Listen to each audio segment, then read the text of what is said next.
l'Université catholique de Louvain, et à Mathias Pettel, qui est doctorant à l'Université d'Harvard, et qui vont nous parler des droits humains au service de la lutte contre le changement climatique. Et ensuite, ce sera très intéressant d'entendre la deuxième intervention qui est un petit peu sous un angle différent. Donc, Olivier, Mathias, vous avez la parole pour 20 minutes. Et évidemment, vous partagez comme vous le souhaitez ce temps de parole. Alors, la fonction partagée, le PowerPoint est possible. Je mets fin à mon PowerPoint peut-être pour que vous puissiez… D'accord, je vais partager alors mon écran.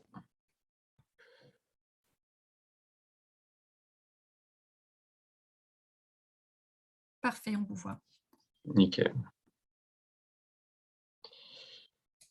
Et bonjour à toutes et bonjour à tous. Un vrai plaisir de pouvoir partager avec vous aujourd'hui avec cette présentation qui a donc pour but d'explorer les mutations en cours au sein du régime des droits humains face à l'urgence climatique, avec tout d'abord un parti pris théorique assumé de notre part qui appréhende le régime des droits humains non pas comme un ensemble de textes inertes, mais bien comme un matériau fertile en constante évolution, une évolution qui n'est pas uniquement due à l'adoption de nouveaux textes, mais qui est aussi le fruit d'une mobilisation par les mouvements sociaux, en ce qui nous concerne la société civile climatique, et par cette mobilisation des décisions judiciaires inédites qui elles-mêmes transforment le régime des droits humains. Et donc, selon nous, afin de répondre à la question de savoir, d'étudier la pertinence ou la non-pertinence des droits humains face à l'urgence climatique, il est fondamental d'avoir une approche de sociologie du droit qui nous permet, lorsque l'on pointe certaines faiblesses du régime des droits humains, de ne pas les appréhender nécessairement comme des limites indépassables, mais comme des limites à dépasser, en phase d'être dépassées, grâce à la créativité juridique de la société civile, de leurs avocats et in fine des juges. Et sur base donc de cette perspective de sociologie du droit, c'est très schématique évidemment, mais il y a 3 mutations dont on aimerait parler. Une mutation de la temporalité des obligations étatiques vers une prise en considération du temps long, une extension territoriale des obligations tant des autorités publiques et des entités privées en dehors des frontières de l'État-nation, et enfin, un changement du sujet de la protection des droits de l'homme, d'un carcan individualiste vers un usage collectif des droits. Donc voilà pour un peu la structure de la présentation, et je laisse Olivier démarrer. Merci Mathias et bonjour à tous et toutes. Merci à Hélène pour son introduction et merci à Christelle et Camilla de toute l'énergie qu'elles ont mis dans la préparation de cette rencontre qui s'annonce passionnante. Alors Mathias Pettel, que je remercie d'avoir introduit le sujet, suggère que nous avons au fond, à travers la mobilisation des droits humains par les mouvements sociaux qui se battent contre les changements climatiques, nous avons vu les droits humains évoluer à travers ces revendications qui sont mises en avant. Et la première évolution qui nous paraît devoir être soulignée, c'est que les juges ou les comités d'experts, les mécanismes de protection des droits humains ne se contentent plus d'intervenir post hoc pour réparer des dommages causés, pour constater la violation qui a été subie afin de demander qu'elle cesse ou que ses conséquences soient effacées.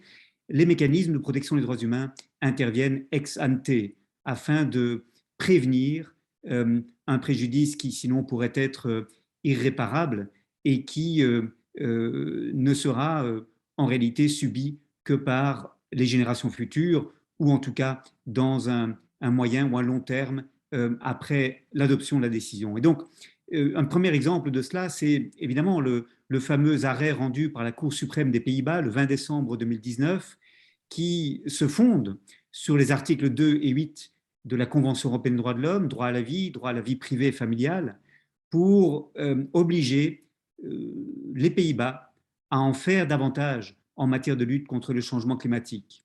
Et ceci en dépit de ce que le gouvernement défendeur dans cette affaire disait que les impacts sur la jouissance des droits humains n'auraient lieu que dans de nombreuses années et par conséquent, ces impacts n'étaient pas encore tangibles, identifiables pour la population néerlandaise. la réponse de la Cour suprême, vous l'avez sous les yeux, c'est que les articles 2 et 8 de la Convention européenne des droits de l'homme obligent l'État à prendre des mesures préventives dès lors que la matérialisation du risque est suffisamment certaine. Alors ce n'est pas tout à fait inédit. On sait que par exemple en matière d'éloignement d'étrangers, le Comité contre la torture, le Comité des droits de l'homme, la Cour européenne des droits de l'homme, beaucoup d'autres, ont obligé les États à anticiper le risque de violation lorsque ce risque est suffisamment sûr ou prévisible, mais néanmoins, c'est quelque chose que le contentieux climatique permet de renforcer. L'État doit donc anticiper, il doit faire en sorte que ces dommages qui résulteraient d'une inaction de sa part soient évités lorsque ces dommages, une fois qu'ils ont lieu, seront irréversibles et graves par leurs conséquences. Mathias, je pense que tu peux reprendre le fil de notre discussion. Tout à fait. Avec une deuxième décision extrêmement importante pour notre propos du tribunal constitutionnel fédéral allemand, cette fois-ci du 29 avril 2021, en ce qui concerne une loi fédérale allemande qui prévoyait certains objectifs climatiques. Je ne rentre pas dans le détail de cette loi. Ce qui est important pour nous, c'est bien le raisonnement du tribunal, qui estime qu'en l'espèce, la loi reporte à plus tard un fardeau beaucoup trop lourd pour les générations à venir, avec un raisonnement particulièrement intéressant qui est de dire que si l'on part du principe que l'Allemagne a un budget carbone déterminé et que l'on gaspille, que l'on consomme une grande partie de ce budget dans les années à venir, eh bien, le budget que l'on lèguera aux générations futures sera bien trop peu important pour leur permettre une transition douce, respectueuse des libertés. Donc, l'idée ici est de se dire que plus l'on retarde nos efforts, moins nos efforts sont importants, plus le virage à venir sera brutal pour les générations à venir, afin qu'elles décarbonent leur mode de vie. Et donc, si l'on veut permettre une transition écologique qui soit respectueuse des libertés individuelles et des droits fondamentaux, il est nécessaire d'avoir une ambition extrêmement forte dès aujourd'hui.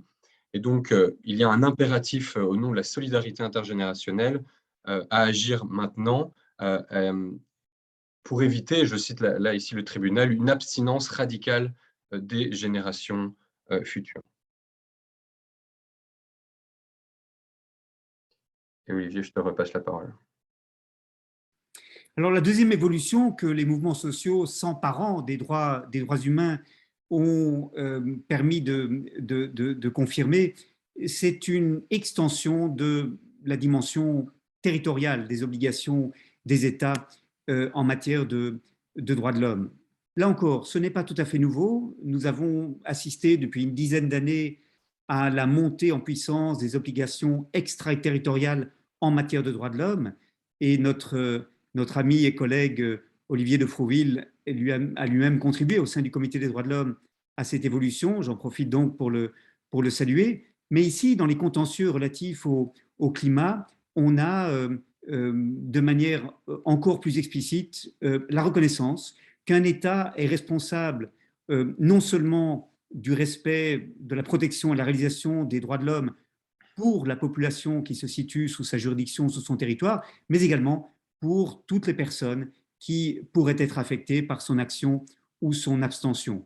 Et il en va de même des entreprises. Nous avons évoqué déjà la décision rendue le 26 mai 2021 dans l'affaire Royal Dutch Shell, introduite par une série d'ONG, dont Milieu Defensie, l'ONG environnementale néerlandaise. Et dans cette décision, la compagnie Shell est condamnée à réduire ses émissions de 45% d'ici 2030 par rapport au niveau de 2019.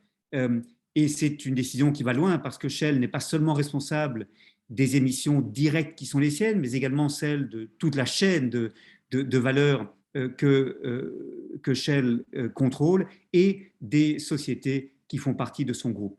Donc c'est une manière au fond de dire que le climat étant un bien commun, étant le résultat de l'action combinée d'un très grand nombre d'acteurs, chaque acteur doit, autant que son influence le permet de le faire, contribuer à préserver ce bien commun et rendre compte des conséquences de ces comportements comme de ces abstentions. Dans la même lignée, cette fois-ci concernant des États, il y a eu les décisions du Comité des droits de l'enfant du 8 octobre 2021. Alors, les recours ont été jugés irrecevables pour non-épuisement des voies de recours internes, mais ce qui nous intéresse à nouveau ici, c'est bien le raisonnement du comité qui se fonde sur l'avis consultatif de la Cour interaméricaine des droits de l'homme sur les droits de l'homme et l'environnement. Donc, il y a là un dialogue très intéressant. Et avec l'idée que l'État peut être jugé responsable pour des dommages climatiques subis par des enfants, quand bien même ces enfants se situeraient en dehors de son territoire national, étant entendu qu'il faut bien sûr démontrer un lien de causalité entre les actes ou les omissions de l'État et les impacts négatifs sur les droits de l'enfant. Mais on ouvre ici la porte à une responsabilité étendue des États. Et ce qui est aussi intéressant, le comité continue son raisonnement avec 2 points importants. On pourrait se demander, est-ce que l'État contrôle en effet les émissions sur son territoire, étant entendu, comme l'a dit Olivier, que ces émissions sont le fruit d'une myriade d'actions de consommateurs et de producteurs. Et là, le comité considère que, étant donné que l'État a le pouvoir de réguler les activités qui sont à l'origine des émissions de gaz à effet de serre, eh bien, on doit en déduire qu'il a en effet un contrôle effectif sur les émissions de son territoire. Il ne peut pas se cacher derrière la responsabilité des entités privées. Et par ailleurs, le comité estime que la science climatique nous permet d'établir que des émissions de carbone qui sont originaires d'un État peuvent en effet contribuer à des dommages climatiques subis par des individus à l'extérieur de ces frontières nationales. C'est assez évident puisque le carbone ne s'arrête pas aux frontières nationales, tout comme le nuage de Tchernobyl ne s'était pas arrêté à la frontière française. Et l'idée est bien sûr d'adapter un régime juridique à une réalité physique. Alors, nous espérons que ces évolutions vont se poursuivre, notamment dans une direction qui est peut-être la prochaine étape de l'évolution du régime des droits humains à la lumière de l'usage qu'en font les mouvements qui se battent contre le changement climatique.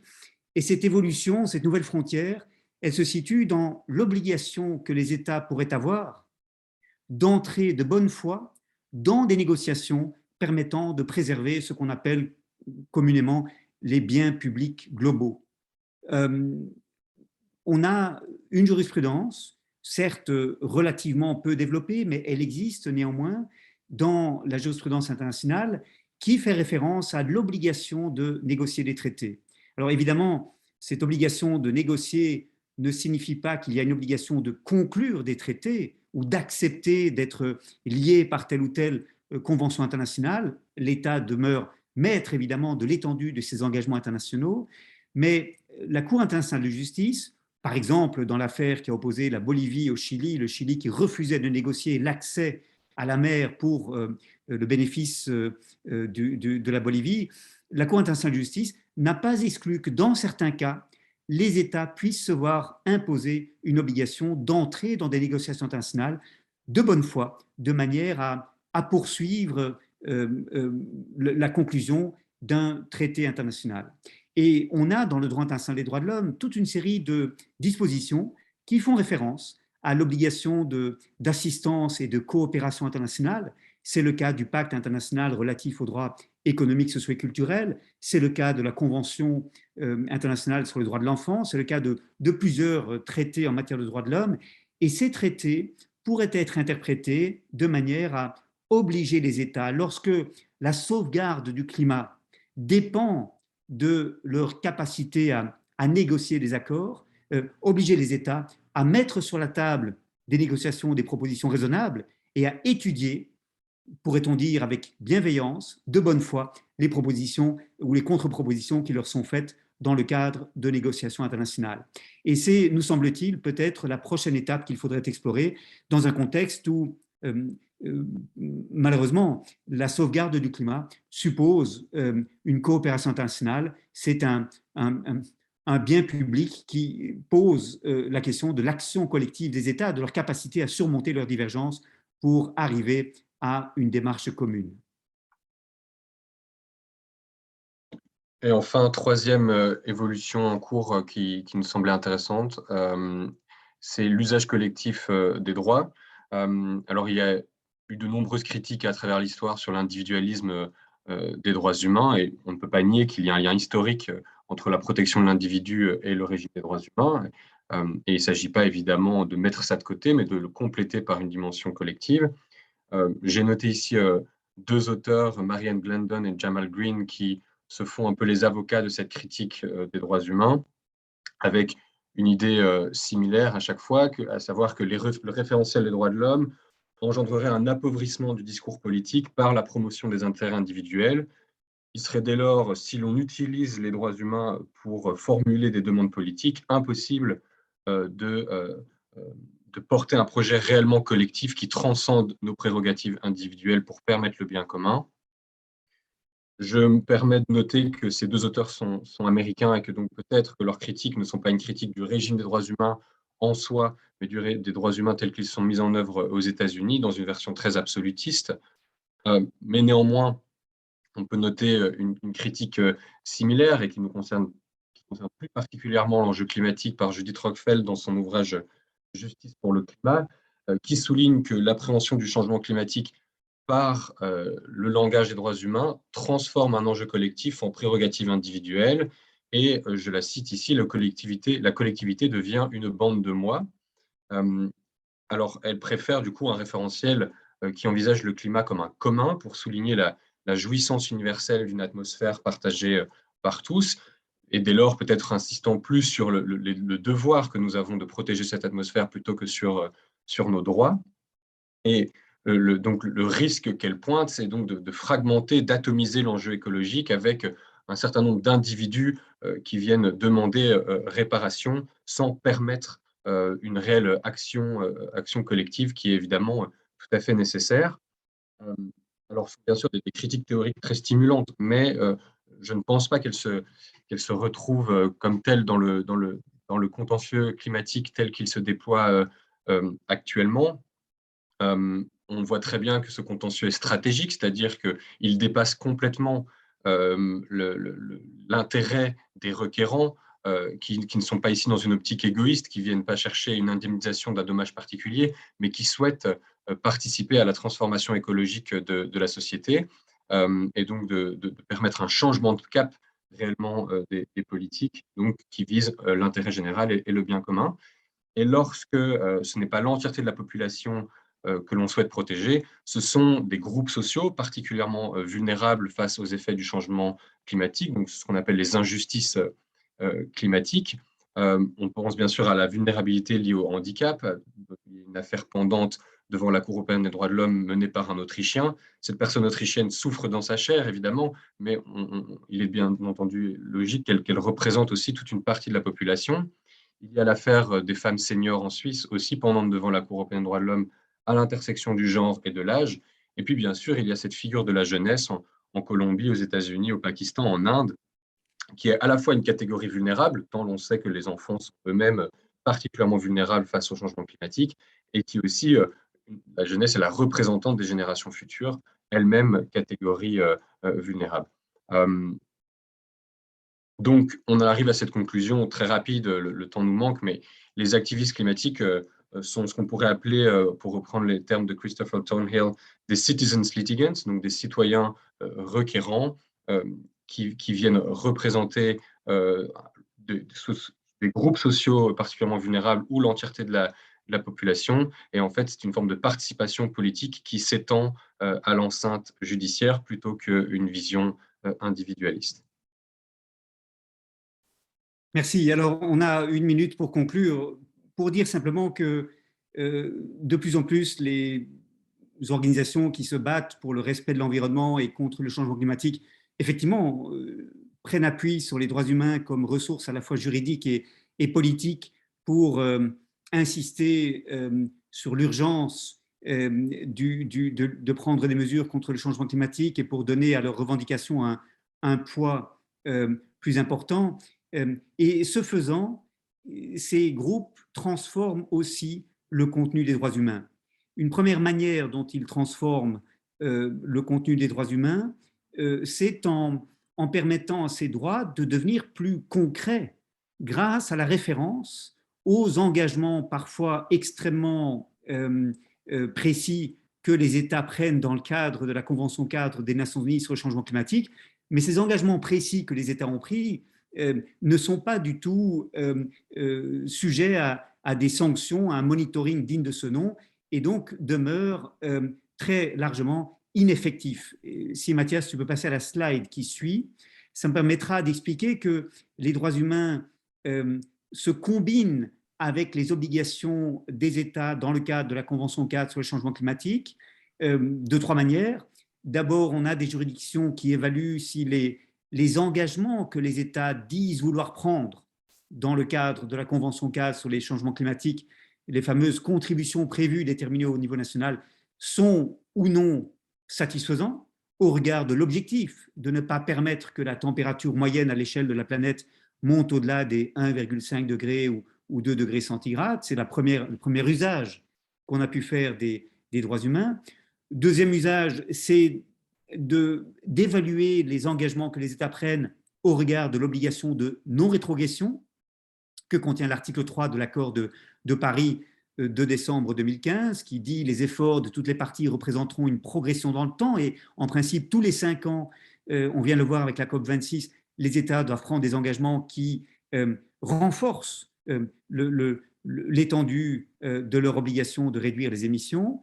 Et donc, c'est la deuxième manière dont la référence aux droits humains peut être utilisée. C'est en obligeant les États à prendre au sérieux cet engagement qu'ils prennent dans le cadre de la Convention cadre des Nations Unies sur les changements climatiques. Et puis, troisièmement, on voit des juridictions qui utilisent les droits humains pour examiner des projets spécifiques, par exemple de développement d'un nouvel aéroport, ou des politiques spécifiques, lorsque ces projets, ces politiques, ces décisions iraient à rebours des engagements que les États ont pris dans le cadre de la Convention cadre des Nations Unies sur les changements climatiques.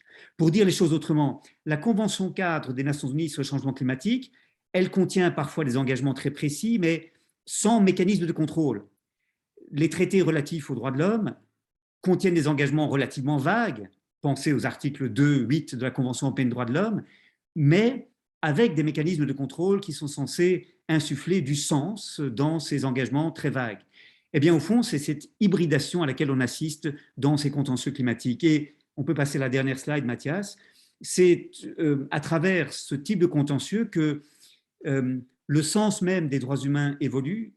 Les droits humains n'ont jamais été une matière figée, définie uniquement par les engagements que les États ont souhaité prendre dans le cadre de forats internationaux.